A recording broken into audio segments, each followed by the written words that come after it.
So the following video is just a continuation of the previous example.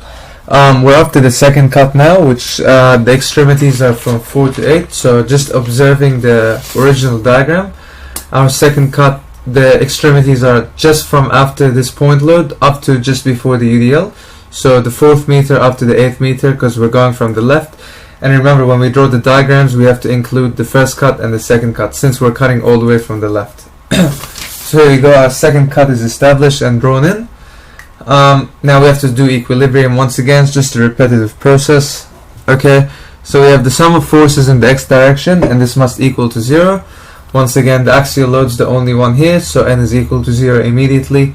Followed by this, we have to do sum of forces in the y direction to equal to 0. So we've got 12.5, positive 12.5, it's pointing up, and then minus 10, since this 10 is pointing down, and then minus v, since this v is pointing down. This is the sign convention. So v gives us 2.5 kilonewtons, and that's our shear force. Next thing we have to do is work out the moments. So you have to do sum of moments about point B, which is over here, right?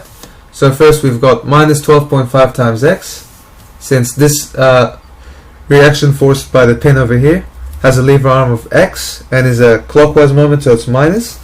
So it's minus 12.5 times x plus 10 into x minus 4. So it's a positive, since this 10 causes an anti-clockwise positive moment about point B, and the lever arm is x minus 4, which is from here to here. Since all of this is x and this is 4, it's x minus 4.